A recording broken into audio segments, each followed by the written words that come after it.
আসসালামু আলাইকুম everyone. Pinki safe টেবিলের সাথে থাকার জন্য সকলকে অনেক অনেক ধন্যবাদ। বিকেলের নাস্তা অথবা আসছে রমজানে যদি ইফতারিতে এই ধরনের একটু কালারফুল পিঙ্ক স্ন্যাক্স অথবা ঝাল রোল যেটাই বলা হয় তাহলে কেমন লাগে। ছোটদের পাশাপাশি বড়রাও কিন্তু খুব মজা এবং আনন্দ করেই খাবে। খাবারের স্বাদের পাশাপাশি খাবারটা দেখতেও যাতে দারুণ লাগে সেদিকেও কিন্তু আমাদের রাঁধুনিদের খেয়াল রাখতে হয়। তো এই চিন্তা করেই আমার এই কালারফুল চিকেন রোলটি তৈরি করেছি। এর পাশাপাশি আমি একই ডো দিয়ে রেফ্রিজারেটরে কিভাবে ফ্রিজ করে রুটি রাখা যায় যাতে রমজানে অথবা যে কোনো সময়েও আপনি ফ্রিজ থেকে নিয়ে ঝটপট রুটিটা শুধু সেকেই খেয়ে নিতে পারেন এবং সেই রুটিটাও কতটা নরম সফট হয় সেটাও দেখাবো। দেখার জন্য অবশ্যই আমার ভিডিওটির সাথে থাকবেন। তো চলুন আপনাদের দেখিয়ে দিচ্ছি। এই পিঙ্ক কালারটা আনার জন্য আমি কিন্তু এখানে কোনো ফুড কালার ইউজ করিনি। আমরা বাসায় যে ড্রাগন ফলটা নিয়ে আসি খাওয়ার জন্য সেই লাল ড্রাগন ফলের ছিলকাটা কিন্তু আমরা প্রায় সবাই ফেলেই দিই, কিন্তু এই ফলের ছিলকাটা দিয়েও কিন্তু একটি কালারফুল লিকুইড নেওয়া যায় যেটা দিয়ে আমরা বিভিন্ন ধরনের খাবারে অ্যাড করলে কালার আমাদের কেমিক্যালেরটা ইউজ করা লাগে না। তাই আজকে আমি যে ডোটা তৈরি করব পিঙ্ক কালারের সেটার জন্য আমি কোনো কেমিক্যাল কালার ইউজ করব না। এখানে আমি এই ড্রাগন ফলের ছিলকাগুলো ভালো করে ধুয়ে পরিমাণ মতো পানিতে সিদ্ধ করে নিব কিছুক্ষণের জন্য। কিছুক্ষণ সিদ্ধ করে নিলেই ছিলকাগুলো ভালো করে একটি চালনিতে ছেঁকে নিলেই দেখবেন সুন্দর একটি রেড কালারের মতো কালার তৈরি হয়ে গিয়েছে। এখন আমি সেই কালারের পানিটাই হালকা কুমকুমা গরম হলে সেই অবস্থাতে আমি আমার পরিমাণ মতো আটা নিয়ে সেটা ময়ান করে নিব ভালো করে। এই পানিটা দিয়েই আমি সম্পূর্ণ আটাটি ভালো করে ময়ান করে নিব। ময়ানটা হয়ে গেলে পর দেখবেন কালারটা কত সুন্দর একটি হালকা পিঙ্ক কালার এসেছে। এখন আমি রুটির জন্য কিছুটা আটা নিয়ে সেটার মধ্যে হালকা একটু তেল নিয়ে কিছুক্ষণ ময়ান করে রেখেছিলাম 10 মিনিটের মতো।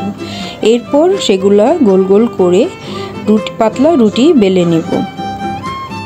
রুটিগুলো বেলা হয়ে গেলে যদি আপনি সাথে সাথে খেতে চান তাহলেও ছেঁকে নিয়ে খেতে পারেন, অথবা যদি রেফ্রিজারেটরে রেখে দিতে চান তাহলে একটি প্লেটে স্টেপ বাই স্টেপ কাগজ দিয়ে বিছিয়ে রুটিগুলো একটি বক্সে করে ফ্রিজে রেখে দিতে পারেন কয়েকদিনের জন্য। আমি দোনোভাবেই করে দেখাচ্ছি। কিছুটা আমি রুটি আজকে ভেজে নিয়েছি, দেখুন কতটা সফট আর নরম হয়েছে। আর কিছুটা রুটি আমি বক্সে করে ডিপ ফ্রিজে সংরক্ষণ করব কয়েকদিনের জন্য, যখন প্রয়োজন হবে বের করে শুধু তাওয়াতে ভেজে নিব। প্রতিদিনের একঘেয়েমি একই ধরনের খাবার কিন্তু কখনো ভালো লাগে না। মাঝে মধ্যে একই খাবারের মধ্যে কিছুটা ভিন্নতা আনলে কিন্তু দেখতে আকর্ষণ লাগে, যেতে বাচ্চা বড় সবারই খাওয়ার আকর্ষণ আসে। তো এই চিন্তা করে হলেও একটু ভিন্নতা আনা যায় কিন্তু রেগুলারের এই খাবারের মধ্যে। এখন আমি বাকি কিছু গোলা নিয়ে একটি চিকেনের রোল তৈরি করব ভিন্ন একটু ডিজাইনে। ড্রাগন ফলের থেকে যেহেতু কালারটা সংরক্ষণ করেছি, তো আজকে আমি চিকেন রোলের উপরে ডিজাইনটা ড্রাগনের ছিলকার মতনই করার চেষ্টা করব। চলুন দেখি কিভাবে আমি করে নিই। রোলের ভিতরে পুরের জন্য আমি চিকেন এবং কিছু সবজি দিয়ে নিজের পছন্দ মতো পুর তৈরি করে নিয়েছি। রোলের পুরটা আপনারা যে যার মতো পছন্দসই করে নিতে পারেন। ভেজিটেবল রোল, চিকেন রোল কিছু দিয়ে আপনাদের পছন্দ অনুযায়ী রোল তৈরি করে নিতে পারেন। রোলের জন্য এখানে আমি গোল করে পাতলা রুটি বেলে নিচ্ছি। রোল করার সময় যাতে রুটিটা খুলে না যায় এর জন্য আমি একটি ছোট বাটিতে 1 চামচ বা 1.5 চামচ আটা নিয়ে তার মধ্যে অল্প পরিমাণ পানি দিয়ে একটি আঠা তৈরি করে নিয়েছি। সেই আঠাটা রুটির চারপাশে আমি দিয়ে নিচ্ছি। ডিজাইনটা আমার মুখে বলার থেকে স্ক্রিনে আপনারা দেখে নিলে সবচেয়ে বেশি ভালো বুঝতে পারবেন। তো পুরটা আমি এভাবে তৈরি করে নিয়েছি। আপনারা আপনাদের পছন্দ মতো চিকেনের পুর অথবা ভেজিটেবল পুর তৈরি করে নেবেন। তো দেখে নিন কিভাবে আমি ড্রাগন ডিজাইনে চিকেন রোল তৈরি করেছি। আমার এই ভিন্ন ভিন্ন আইটেমের রেসিপির ভিডিওগুলি যদি আপনাদের ভালো লাগে প্লিজ আমাকে সাপোর্ট করবেন, ফুল ওয়াচ করে লাইক কমেন্ট করে জানাবেন। আর নতুন বন্ধুরা প্লিজ সাবস্ক্রাইব করে আমার পাশে থাকতে ভুলবেন না।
তৈরি হয়ে গেল আমার একটি ড্রাগন ডিজাইনের চিকেন রোল।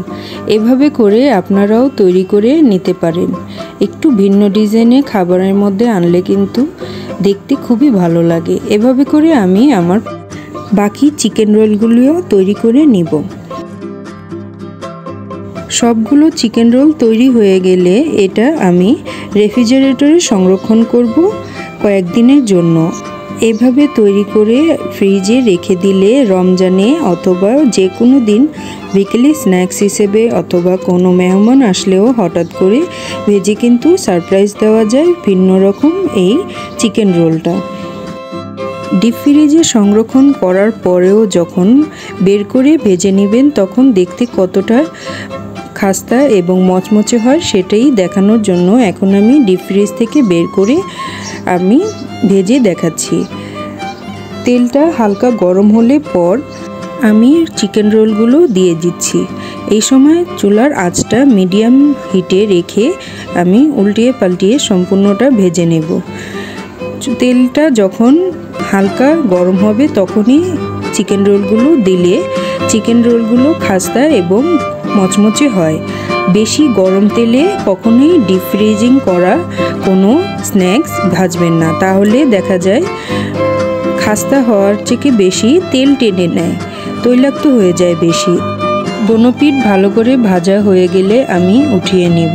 তৈরি হয়ে গেল আমার মজাদার চিকেন রোল। এভাবে আপনারাও ট্রাই করে দেখতে পারেন। ভিডিওটি দেখার জন্য ধন্যবাদ। আল্লাহ হাফেজ। আসসালামু আলাইকুম।